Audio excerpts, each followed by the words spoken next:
Hello, guys, and welcome to another video from Between the Ropes TV. I've got the boys with me, Jack and Yas. We're going to go through the Warrington card. It's at the Sports Direct, the First Direct Arena in Leeds. Josh Warrington makes the first defence, second time round of his IBF featherweight world title. Jack, I'm going to come to you. Josh Warrington, is he the best featherweight in the world at this time? I don't know about the world, but I would say he's definitely number one in Britain, and I think he's proven that.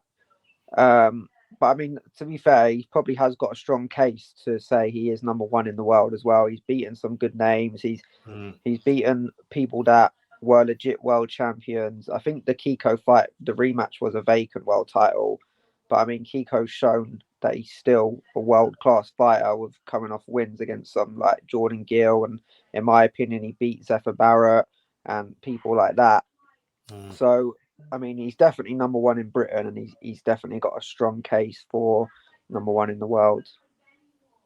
Yeah, and yes, how do you rate his chances? Because his opponent's coming in on a bit of a run, a bit of a knockout streak. He's had 2 losses.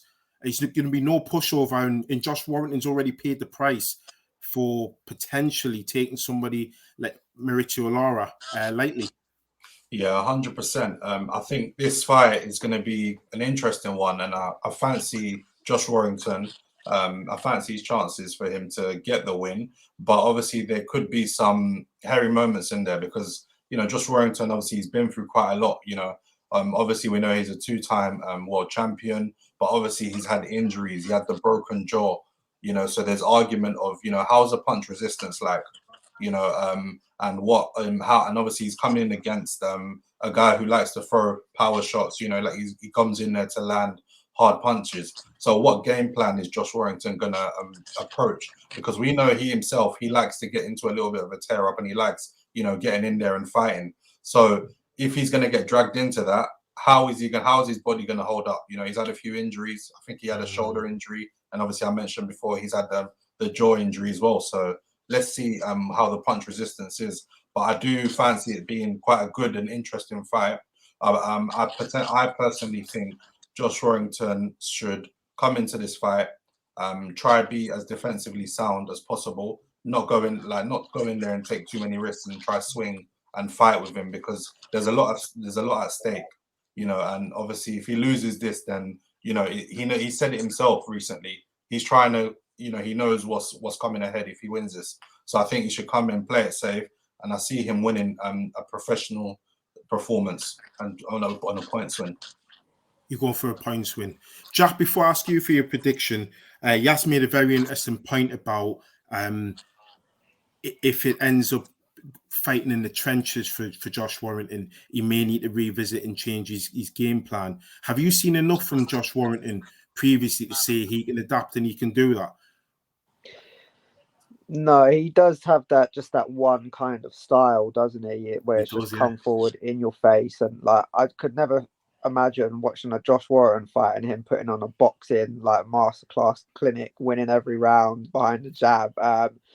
But I think his style is suited for like the trenches, like when it goes into the deep waters. So I don't think he'll ever have a problem going into the trenches. Like the only person to really on his record, I do believe that Galahad did beat him, but like on his record, the only person to cause any blemishes was Lara. To be honest, I don't rate Lara at all. I don't know if that's just me, but I really don't rate him. But I just feel like he had that kind of, not even the style, he just had that kind of rough Mexican in your face kind of thing, and Josh Warrington just didn't deal with it the way he should have really. Like, even though Josh Warrington's not a great boxer, he has the skills to outbox Lara. But I think it would be a comfortable points win for Warrington this one. Yeah, so you're both going for points win. I'll be honest. Yeah. I don't see it any other way, and I do agree with you, Jack. I mean, I've never seen Warrington go in there with a plan B, plan C. So I think it would be interesting to see how as Warrington moves on after this. What happens if he ever needs to go to those depths to whip out an alternative plan? Moving down the card, though, boys, we've got the return of Ebanie Bridges in a grudge match, really, a down under grudge match. I don't know what your thoughts on it, Yaz, and they come on to you about Ebanie Bridges. Obviously, she's now a world champion. A couple of fights she's been lucky, but this is a real spicy affair. This is almost like a derby already. It Leeds is like a second home. What do you rate Ebanie Bridges' chances are in this fight? Well, I think she's in a bit of I feel like for me it's a bit of a tricky fight because her opponent, obviously she's very experienced. She's had a lot of fights, and I was watching a little bit of highlights for her opponent, and she throws. She's got different varieties. She can do quite a few different things with her boxing. Whereas we know Ebanie Bridges, from what I've seen of her, she's more of a straightforward, and you know what I mean. So I feel like that's where she can pose problems. But and also there's quite a bit of a size advantage. The opponent is a lot. I think she's taller. She's like 4 inches taller than her. So obviously, if she's able to use her experience, and obviously she's gonna come psyched up because she's two girls from Australia. Ebanie Bridges is like a very marketable name right now. So she's gonna want to come in and steal the limelight. So no doubt she's going to be up for it. So, but I feel like that's where it can pose some difficulty. But no doubt Mark Tibbs has probably been working on a solid game plan to get her over the line and get a points win, I think. In Jack, obviously you got Shannon O'Connell, who's far more experienced in the professional ranks than Ebanie Bridges. Do you think that could be the telling factor for Shannon against Ebanie in this fight, or do you think Ebanie's just too physically strong for Shannon? To be honest, I know Shannon's had more fights, but when you're talking about having the big fights on the world stage and the real hard 50-50 matches, Ebanie Bridges is the one that's got more experience, really. Because I mean, no disrespect, but I don't really know who this woman is, and I don't know who she's fought. I think she's just been in Australia fighting like kind of fights that she's expected to win. And, you can have as many fights as you're expected to win as you want. But when you're in the real hard 50-50 fights and you're fighting people that you're not really expected to win and you're tasting defeat and you're winning titles and so on and so forth, that plays a much bigger factor than fights where you're just always expected to win. But having said that, Ebanie Bridges can definitely be outboxed. We've all seen it. Like, she lost to Shannon Courtney. I think, in my opinion, she lost to that French girl that come over as well. Yeah, she did. Yeah. And so, it is going to be interesting, especially because, as you said, it is kind of like a local derby to them. They're both from Australia. They clearly both don't like each other. So if Shannon does get the game plan right, I mean, she's got a very good chance of outboxing Ebanie Bridges. But because I know who she is and I've seen her fight multiple times and I kind of know what she's about, I'm going to go with Ebanie Bridges on points for this one. Yeah. I'm still yet to be convinced by Ebanie Bridges in terms of our boxing ability. And I think she fights like a puncher, but she doesn't hit hard enough to be a puncher. Yeah. So I think if Shannon can absorb a good solid shot, and is still in there. Obviously, this is scheduled for 10. It wouldn't surprise me if Shannon was to nick this on points. So that's my one. Just to have it different there. That's my 2 pence in there. But also on the card, I mean, we've got James Metcalf as well against Courtney Pinnett and Jack. I'm going to come to you again. We've already seen quite a decent fight at 154 at the weekend when we had Josh Kelly beating Troy Williamson. There's a big incentive for the winner of this one, isn't there, really? Yeah. I know people that have sparred JJ Metcalf and they spoke very, very highly of him. This was a couple years ago when he was like still undefeated and stuff, and they were saying that like he hits hard and he's like one of the best they've ever shared the ring with. To be honest, I think this fight, even though there's obviously big incentive for the winner, it does seem like it is a fight where everyone expects Metcalf to win. I don't really think there's anyone here that's going to be like, oh no, I don't. This is a 50-50. I don't see Metcalf pulling this one off. Like, I think it is a fight there for him to win, and like if he loses, it's kind of he's kind of made a big error there. Like, he should be winning this, and I think we kind of all feel the same. So you say that last bit again, Jack? You just broke up there, mate. I just said, yeah, like it's a fight that he should be winning, and I think we all feel the same. Yeah, I would agree personally. And that's why I mentioned about potentially facing Josh Kelly, because it's a division that's quite wide open. To be honest, yes. JJ, obviously, he's got history, obviously being the son of Shane Erie. He had that great win over in Spain, didn't he? And he's come back, and he's really, I suppose, he's got to follow on from that. So it could be a potential sort of banana skin. That's if he takes his eye off the ball. Yes, is that the way you see it going, or not? Yeah, 100%. I back him. I think he should get a win, get a points win. But I feel like it'll be quite close because he's not fighting no mug. But also, I believe that he knows, he can't really afford to be having any more slip ups like that, because like we look at some of the losses on his record, like he's lost to the likes of, I think, Kieran Conway. So I feel like, if he was to get this win, he could probably maybe try to go for that rematch here next year, maybe, because Kieran Conway didn't put a bad account of himself his last time out when he fought on the DAZN show in America. So that makes Amma Williams, wasn't it?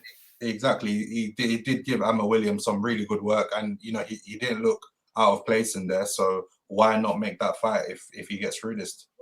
But I back him to get through this fight and get a points win. Okay, interesting. And Felix Cash at middleweight. We've kind of already heard from Eddie Hearn on this one, yes, about if Felix Cash gets the win, he's look against Amma Williams, who we were just mentioning a few seconds ago there. What's your view on Felix Cash? It wasn't too long ago he got dropped, I think, 3 times. In one of his previous outings for the. Do you rate him at all? Yeah, I think Felix Cash is he's like that European, maybe fringe world level kind of fighter. Like, obviously, I know right now he's probably going to be licking his lips after seeing the Denzel Bentley and Janabek fight the other week. No doubt he's going to be up for that, because we saw obviously what he done to Denzel Bentley, and obviously we know he's been very vocal about his frustrations recently on social media as well. So I feel like he's gonna. I don't know who he's gonna face. I think his opponent is a TBA. Correct? Yeah, no, he's facing Kelso Neves. Yeah, so I expect him to. Yeah, I expect him to come in and really try to put it on him and just get him out of there. And just, if this Amma Williams fight is gonna happen, go into that next year and really try and impress, because we know DAZN and Eddie Hearn, they're really behind Amma Williams. So if Felix Cash can come across and do a job on him, then who knows? Jack, in the same to you, really, it looks as though really this is a keep busy fight for Felix Cash. The big one will be against Amma Williams, which will be quite a step up for Felix Cash. Do you see him having any difficulty with Amma Williams from what you've seen in Felix Cash so far? To be honest, like, Felix Cash is a weird one, because I was just looking at him and like his record and stuff, and he just seems like a fighter that's just going backwards. Like, it's so weird. Like, he had like 4 12-rounders in a row for like the Commonwealth, defended the Commonwealth, won the British, like fought like 2 undefeated fighters, knocked out Denzel Bentley, and then like it was just like he had 2 10-rounders for nothing, and now he's in an 8-rounder against like someone who's really shouldn't even really be in the ring with him. And it's a fight that I think we all expect him to blast this guy out in a couple rounds.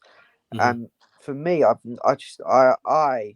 don't understand these keep busy fights, and I just don't get them. Like, and I don't understand warm-up fights either. I've never understood warm-up fights and keep busy fights. Like, for me, when it was after COVID, like they offered me a 4-rounder, because that was like the kind of small horse scene at the moment. If you weren't fighting for a title, you was only getting 4-rounders to like keep busy, and I was just like, no way. I was like, I want a title fight. I'm at that level.